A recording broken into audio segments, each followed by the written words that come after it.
aplicação do ensaio de correntes parasitas pulsadas, conhecida PEC, né, aplicado em ambientes marinhos, também conhecido já no mercado como splash zone.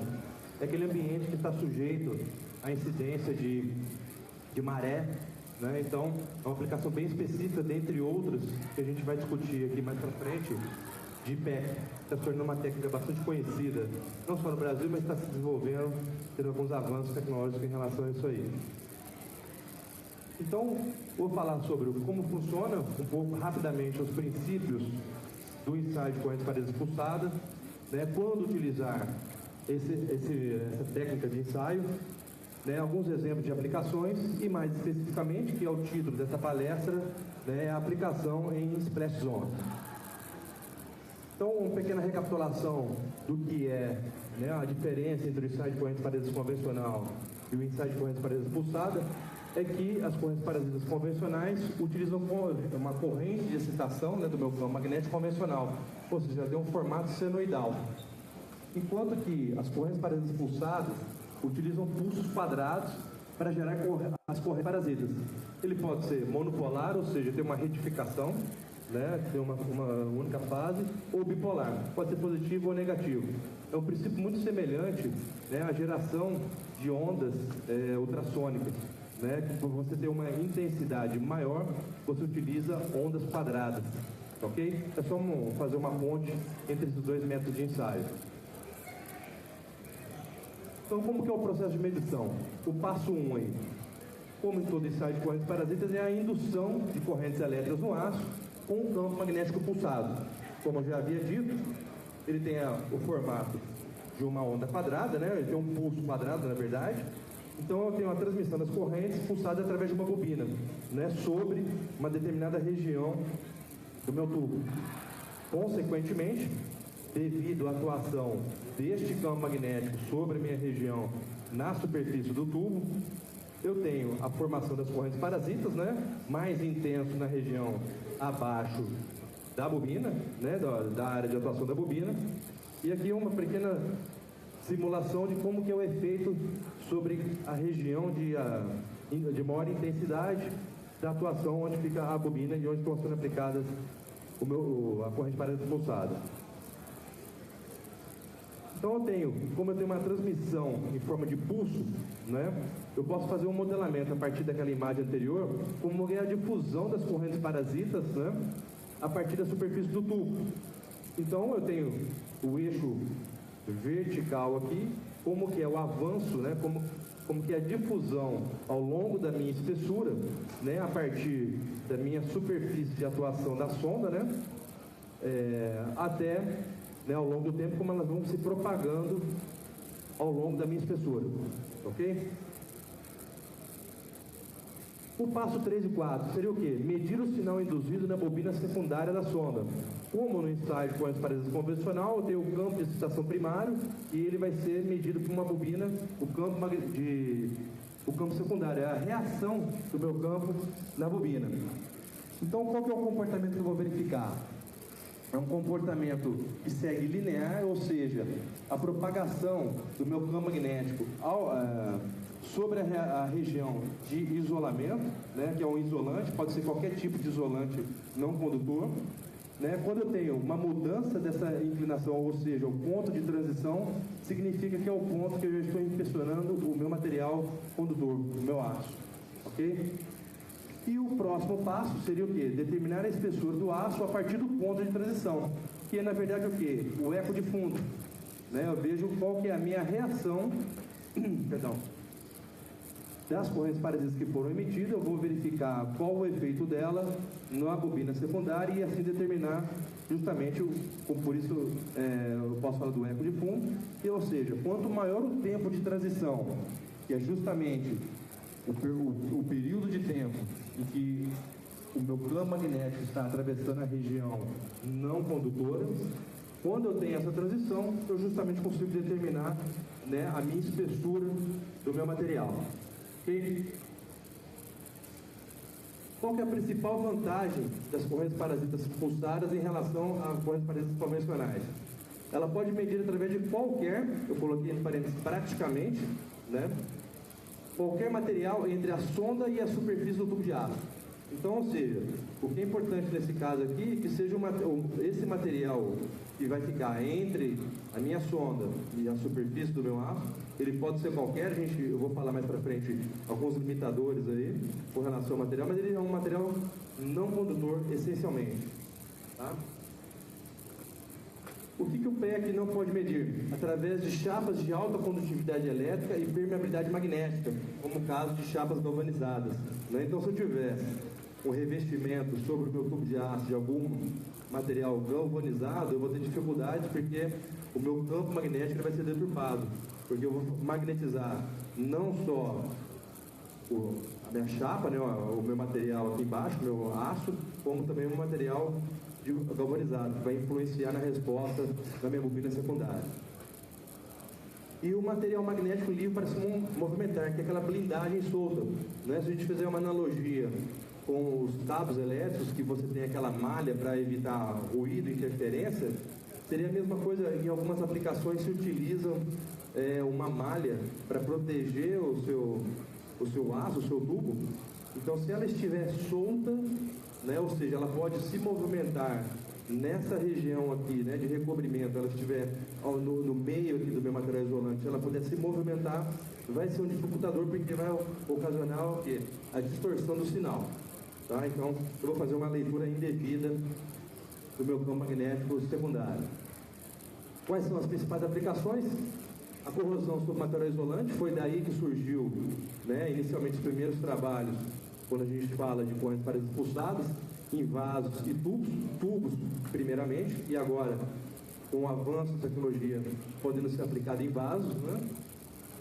Corrosão sob proteção anti-chama de pernas e esferas de armazenamento, ok? É outra aplicação bastante comum hoje. Corrosão acelerada em tubos de condução, principalmente em trocadores, se você quer avaliar, né, o nível de corrosão que você tem ali, qual é a sua perda de espessura percentual, né, com relação à sua espessura nominal. E o nosso tema aqui, eu vou falar rapidamente também, que é o splash zone em estruturas offshore e risers, né, que são estruturas, no caso, as estruturas offshore, que dão sustentação, né, você tem geralmente um coach, né, uma cobertura protetiva para evitar justamente os efeitos de maré, esse respingo de água salgada, e também a formação de material orgânico, né, conhecido como craca ou algum outro tipo de deposição orgânica lá. E são os risers, que são aquelas equipamentos que ficam submersos para poder auxiliar na extração de óleo. Outras aplicações tem o sheet peeling, né, ou seja, são estruturas portuárias, né, e jets, ou seja, eu tenho um porto que tem as suas estacas, né, eu posso fazer esse tipo de aplicação também. Linhas submarinas, as famosas pipelines, reparos adesivados, né, e geralmente em alguns tubos o pessoal faz reparo e faz passa como se fosse um esparadrapo, né, na região. Você consegue fazer inspeção, para avaliar como é que ficou a sua espessura residual sobre esses reparos adesivados aí. Cascos de navios também, uma condição muito semelhante aos risers, né, e as estruturas offshore estão sujeitos a essa influência e formação de craca também. E monitoramento de espessura de parede para causas de altas temperaturas. Falando mais especificamente do equipamento que a gente está trabalhando, que é o equipamento da Maxwell NDT, foi desenvolvido em parceria com a Eder, hoje uma das maiores empresas no mundo quando se fala de correntes parasitas, né? No caso da Eder, correntes parasitas convencionais, por isso a associação com a Maxwell para desenvolver trabalhos em correntes parasitas pulsadas. Qual que é a especificação do aparelho? Ele tem disponível 4 dimensões, né, de sondas, são 4 sondas, 20, 50, 125, 200 milímetros, ok? 2 cabos de comunicação de 8 metros cada, por favor. Cada uma dessas sondas, né, tem 2 bobinas, sendo uma primária de excitação e uma secundária para você receber o seu sinal e fazer o seu tratamento de sinais. 2 baterias para o equipamento, que permitem até 16 horas de trabalho ininterrupto. Né? Essa é uma grande vantagem desse equipamento. Se a gente olhar os outros equipamentos disponíveis no mercado, geralmente Você trabalha com uma única bateria que te permite trabalhar até 8 horas somente por dia, né? E outra coisa importante, como ele trabalha associado a um equipamento de aquisição, como se fosse um laptop, né, que vai para o campo junto com o inspetor para fazer a parte de aquisição, elaboração de relatório, tratamento de dados, você tem 3 baterias, né, porque é um processamento muito grande, e para que não haja problemas de aquisição, alguma interferência, você tem 3 baterias para o sistema dedicadas ao sistema, unicamente ao sistema de aquisição.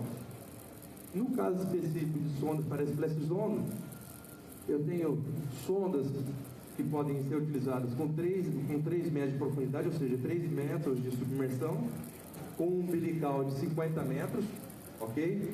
Extensível até 150 metros, ok? E sondas específicas, né, para Splash Zone que podem trabalhar até 30 metros de profundidade, né? O equipamento ele é certificado IP65 contra poeira e água. Comunicação, Wi-Fi, Bluetooth, tem 2 entradas USB 3.0. Resistente a sal, maresia e névoa. Temperatura de operação de 0 a 40 graus. E a umidade relativa inferior a 93% do ambiente. Ok? Velocidade de inspeção, ou seja, é possível trabalhar com 2 modos de aquisição de dados, sendo o primeiro deles uma aquisição pontual, você define uma matriz de aquisição, ou no modo de varredura. O primeiro deles, no modo pontual, se a gente está inspecionando material, né? Eu estou sempre falando do material abaixo da camada de isolamento. Uma espessura de 3 a 12 milímetros, eu demoro meio segundo para fazer uma aquisição. 1 segundo para espessuras entre 12 e 25 milímetros e 2 segundos, né, entre 25 e 50 milímetros. A espessura do aço, como eu já falei, ela é limitada a 50 milímetros, né? O lift-off, eu posso ter até 250 milímetros para a espessura do aço, né, do meu tubo de 15 milímetros.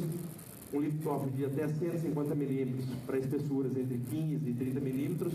E 60 milímetros para espessuras entre 30 e 50 milímetros.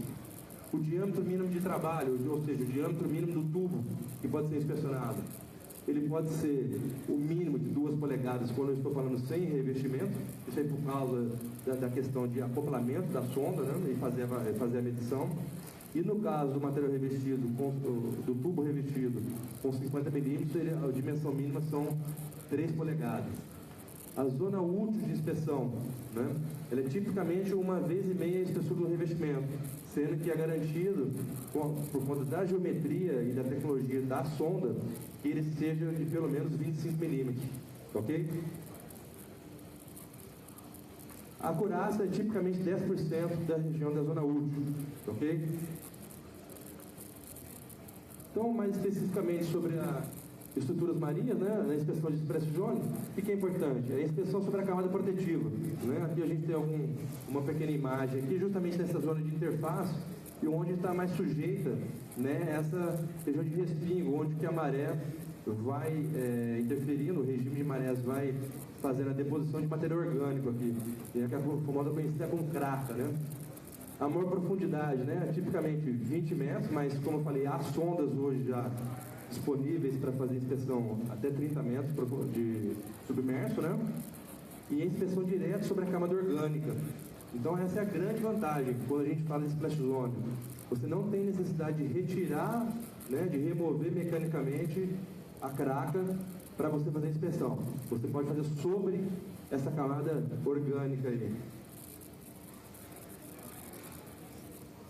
Então só algumas imagens aí para poder ver algumas aplicações onde que seriam essas zonas de essas Splash Zone, qual seria uma aplicação, né, geralmente as estruturas riser, né, as estruturas offshore aí de sustentação dos piles, onde seria uma aplicação interessante de correntes parasitas pulsadas. Qual que é o diferencial em relação aos equipamentos aí, né, que estão disponíveis no mercado? Porque, afinal de contas, isso aqui não é uma apresentação de cunho simplesmente científico, mas também comercial, tem que falar um pouco sobre esse assunto. Tem alta intensidade do campo magnético, justamente porque em um único pulso você consegue ter um pulso quadrado de alta intensidade, né? campo magnético concentrado, ou seja, uma sensibilidade superior para a detecção de descontinuidades, grandes espessuras de parede a partir de 2 polegadas e do material isolante também, como eu já comentei anteriormente. O serviço permite o quê? Ser aplicável também a vasos, não somente tubos, que geralmente são as aplicações mais comuns quando a gente fala de correntes paredes pulsadas. A rapidez, ou seja, em um único pulso, mesmo sobre grande camada isolante, né? Ou seja, eu tenho a possibilidade de inspeção mesmo com grande lift-off, com um único pulso, ou seja, minha taxa de aquisição é muito rápida. É um equipamento robusto e de grande autonomia. Como eu falei, são 2 baterias de grande capacidade e o equipamento pesa 7 kg. Né? Vamos dizer, pela tecnologia envolvida, pela capacidade e autonomia dele, trabalhando com 2 baterias, é até aceitável, né, esse tipo de esse peso para esse tipo de equipamento. Esse aqui é um modelo de relatório, né? No caso aqui, isso já está totalmente integrado a interface com o software que vai junto do equipamento.